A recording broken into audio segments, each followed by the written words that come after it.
So today we're working on multiplying decimals. It doesn't really look that great with the red. Let's try black. Oh, I got another black in here. Last time we did decimals, we did addition and subtraction, and we learned that you have to line up the decimals. So if we had something like 2.31, and we were adding it to 78.5, we could turn it, and we would do 78.5. We also talked about how you could fill in those other spots with zeros, placeholders, so that you're not mixing things up. So if this was addition, 1, 5, 6, 7, 8. We got 10, carry the 1, 7, 8.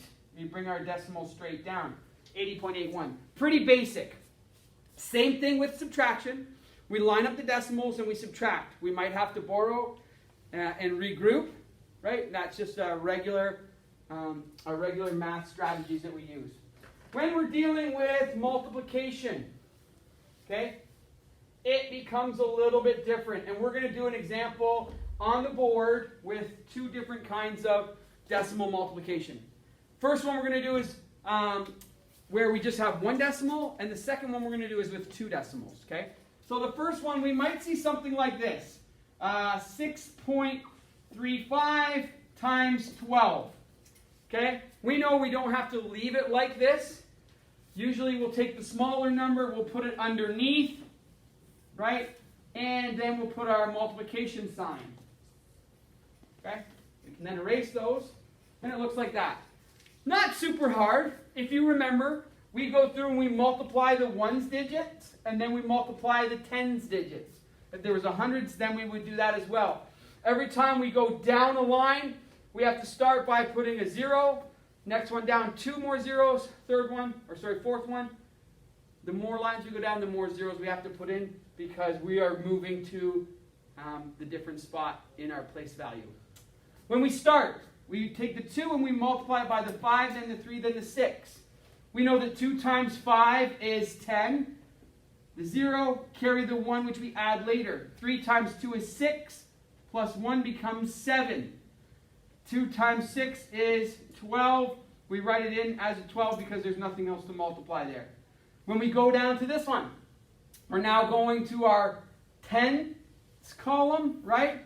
Which is 1. But before we can start to multiply our 1 by things, we have to put a placeholder in where the ones was.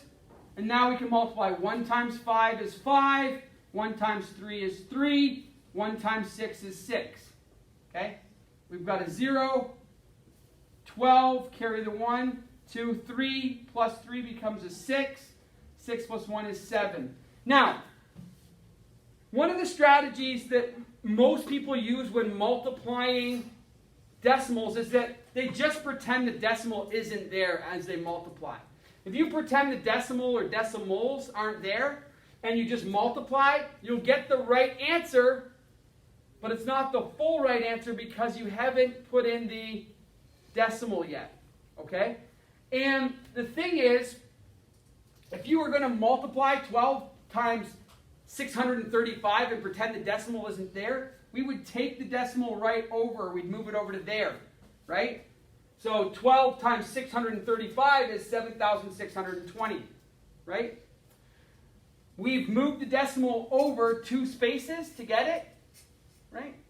In order for us to bring it back, we have to bring it back 2 spaces, and we would then go from here, bring it back 2 spaces, and it would be there, okay? How many spaces is the decimal over from the side? In this case, 1, 2. So we can go 1, 2, decimal. 6.35 times 12 is 76.20, or if we were writing it as an actual number, we'd probably just say 76.2, right? This seems pretty simple and pretty basic, right? We're just going through and we're counting how many spots over the decimal is from there. Now, this becomes a little bit tricky, not much, but a little bit trickier if we do multiplying with 2 different decimals. So let's do that now. Let's say we've got 461.2.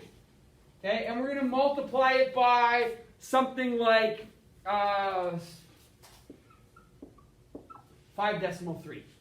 Okay? Pretty straightforward. Not super hard. We never leave it like this, right? We bring this down. We put our 5.3. In this case, our decimals line up, but that doesn't matter. You know what? I'm going to change it. Just so that our decimals aren't lined up. I'm going to say 4.612 times 5.3. Just so you can see that it'll be a little bit different. Okay? So, let's pretend our decimals aren't there.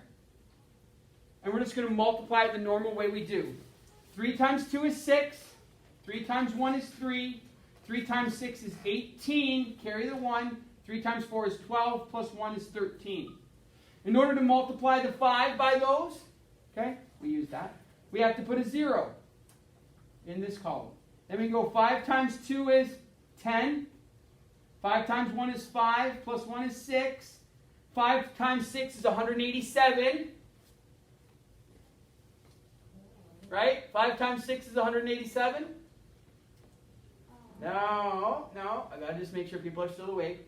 5 times 6 is what? 30. We put down the 0. We bring up the 3. 5 times 4 is 20 plus 3, 23. We got a big number here, right? Then we can just add them together. 6, 3, 14. Carry the 1. 3, 4, 4, 2. Now, we already know that in order for us to put the decimal in, we have to count over at least from here 1, 2, 3. It's 3 spots. But you now have another decimal. So however many spots the decimal on the bottom is, you also now have to count that one in. So we've got 1, 2, 3, 4. Now we can go 1, 2, 3, 4, and the decimal's going to go there. 24.4436. Are we right? Well, if I was estimating in my head, I might just say, okay, well, what's 5 times 4? 5 times 4 is 20. And this is like at least another half because 4.5 is half. So, yeah, we're probably pretty close if we're not right. Okay? But in your mind, you can estimate that to find the answer. So that's what we do for that. Okay? We can move that decimal, count how many spots they are over, and that's how many 1, 2, 3, 4 we do from the side. You see that all right, Shaya? Yeah? Okay. I'm going to put up maybe 5 practice questions for us to do. Okay? I'm going to put them up over here, and then you can go through and do those practice questions. I'll post those practice questions for our students at home too.